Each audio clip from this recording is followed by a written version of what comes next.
Salut, c'est Trado, je suis content de vous retrouver pour la mise à jour de l'indice parisien. Alors les bonnes nouvelles sont venues de Chine aujourd'hui où les autorités ont décidé de donner un coup de pouce à l'activité économique en procédant à une baisse des taux de réserve obligatoires. Clairement, il sera plus facile pour les banques chinoises de prêter, ce qui devrait soutenir l'activité économique chinoise. Et lorsque l'activité chinoise s'accélère, les Chinois importent plus. Donc nous, on exporte plus et le CAC 40 réagit positivement avec 1,1% de hausse.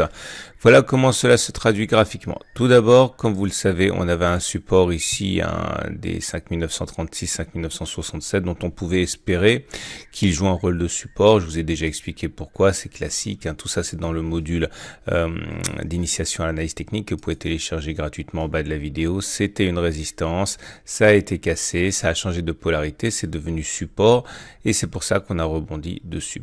Alors maintenant, on est venu s'encastrer dans une nouvelle résistance, une autre résistance, c'est les 6041, 6065.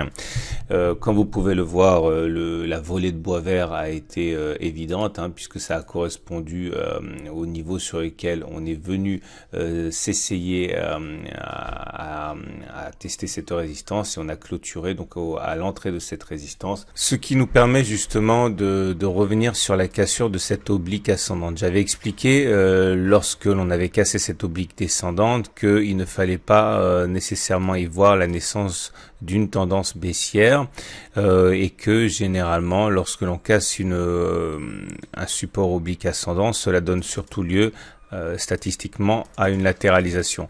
Ce que je suis en train de dire, c'est qu'il y a de fortes chances à partir de maintenant que on assiste à cette espèce de dérive latérale qui nous permettrait de confirmer la formation d'un drapeau, c'est-à-dire voilà un mât suivi d'une période de latéralisation avec statistiquement par la suite une sortie par le haut. Bon, c'est un petit peu prématuré parce que pendant que je raconte tout cela, peut-être qu'on va simplement sortir par le haut rapidement, mais quand on fait de l'analyse technique, on peut pas faire sans les statistiques et voilà ce que nous disent les statistiques. Donc pour l'instant, rien n'est gagné pour la sortie par le haut, bien au contraire, la période d'une latéralisation est envisageable. Maintenant avec un bémol qui est le suivant, c'est que les marchés américains viennent de terminer avec une progression très forte de 1% également, et il y a des chances pour que dans la foulée, les marchés asiatiques accélèrent le pas, ce qui donnerait une impulsion haussière. Bon, on verra comment ça se prépare, mais il faut maintenant faire le point sur ce gap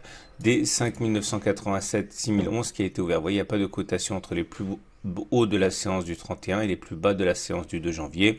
Ça s'appelle un gap et il faut savoir ce qu'est ce gap en fait. Soit il s'agit d'un gap commun, soit il s'agit dans cette configuration d'un gap de continuation. Alors, je pense qu'il s'agit d'un gap commun.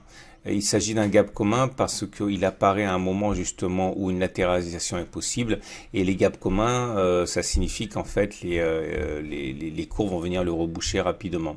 Et normalement, on devrait assister à ça. Alors, comment ça se traduit en trading, tout ça?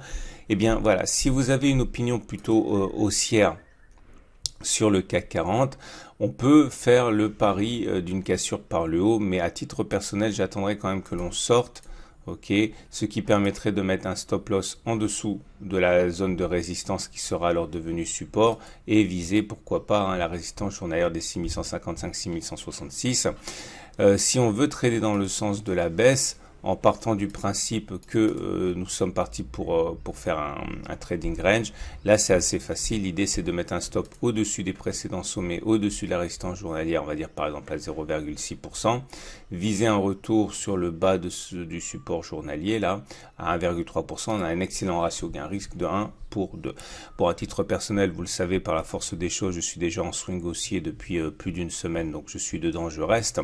Mais voilà, vous avez tout à fait la possibilité de prendre un swing baissier sur une configuration comme celle à laquelle on assiste aujourd'hui, comme vous avez la possibilité de prendre un swing haussier, ça dépend du scénario que vous avez en tête.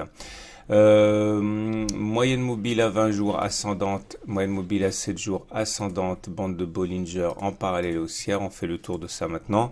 Comme vous pouvez le voir, le fait que la moyenne mobile à 20 jours soit ascendante nous imprime une tendance haussière. On est également repassé au-dessus de la M7. Alors, normalement, j'avais expliqué que lorsque l'on casse La M7, comme c'est le cas ici, on va chercher la M20. Donc, plus d'un cas sur deux. Bon, bah, ça n'a pas fonctionné ce coup-ci, hein. Rien ne fonctionne à 100%. Ça a fonctionné ici. Vous voyez que cassure de la M7, retour sur la M20. Ou alors ici, cassure de la M7, retour sur la M20. L'analyse technique et le trading, c'est qu'une question de statistiques. Ça n'a pas fonctionné ce coup-ci. Néanmoins, ça aussi c'est tradable, hein, puisqu'on peut se dire que ce regain de vigueur là peut faire l'objet d'un achat.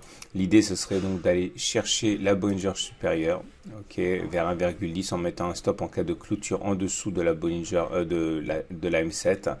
Ça vous donnera un stop si on a 1,2 d'objectif, il faudrait pas que le stop loss soit moins d'1,2. Voilà, en se mettant à moins 0,9, c'est un trade haussier qui est également possible que j'entreprends souvent. Quant à la loi du retour à la M20, bah, je ne sais pas quand elle va se produire. Ce qui est sûr, c'est qu'elle va se produire forcément à un moment. Les indicateurs techniques autres, voilà ce que l'on a. Alors la bonne nouvelle, c'est que ça se redresse. Vous voyez, toutes les courbes montent, hein. Mais malheureusement, les indicateurs techniques rapides ne sont pas haussiers pour autant, ils sont toujours baissiers. Le CCI n'est pas baissier en tant que tel, mais il n'est pas en zone de surachat, donc la puissance haussière n'est pas encore là. Le stochastique est toujours sous son signal, le MACD 0 est toujours sous son signal. Fort heureusement, les indicateurs lents sont toujours haussiers. Le RSI au-dessus de 50, le momentum au-dessus de 0 et le MACD nous donne un beau signal ici puisque il s'agit d'un non-croisement haussier. Le MACD qui fait semblant de croiser son signal et qui finalement repart par le haut, c'est une bonne chose. Si les indicateurs techniques rapides pouvaient basculer haussier alors que les indicateurs techniques lents sont déjà haussiers, ce serait un élément très favorable, hein, pour la suite. On termine, vous le savez, avec l'Ichimoku et là aussi il y a du neuf. Puisque comme vous pouvez le voir, nous avons réussi à reconquérir la Tenkan. Vous voyez, on avait cassé la Tenkan ici et on a réussi à repasser au-dessus dans un contexte où la tendance est haussière avec le nuage qui monte, la Kijun qui monte, la Tenkan qui monte. Ça aussi, ça se trade, hein. Si vous êtes un trader Ichimoku, vous devez savoir qu'il y a des chances pour que certains achètent maintenant en mettant un stop soit en cas de clôture sous la Tenkan, soit en cas de clôture en dessous des précédents plus bas, avec un objectif qui doit être sans doute celui-là à 1,9%. Alors, qu'est-ce qu'il va faire quand on va prendre un stop loss plutôt court ou plutôt long? Ben, le ratio gain-risque, hein, surtout, puisque les deux sont logiques. Mais si vous vous ambitionnez de faire du 1,9%, il ne faut pas prendre un stop trop large, hein, parce que vous risquez d'être déclenché avec un ratio gain-risque qui n'est pas très très bon. Bon, l'idée, c'est que vous pouvez mettre un stop loss sous cette bougie-là, ça vous donne 1,45% de stop loss, donc c'est pas mal. En dessous du support journalier aussi, hein, ça tient à 1,9, bon ça va. Maintenant, si vous voulez un excellent ratio gain-risque, c'est en dessous, en cas de clôture sous la Tenkan, mettons à 0,8, mais par contre, évidemment, vous risquez de vous faire déclencher plus souvent. Voilà, je vous souhaite une excellente journée.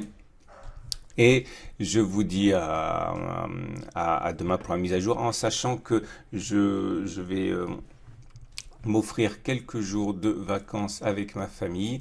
Donc cela signifie que les vidéos seront publiées, mais à un horaire sans doute un petit peu décalé. Voilà, je vous souhaite encore une fois une très bonne journée et je vous donne rendez-vous demain pour la mise à jour.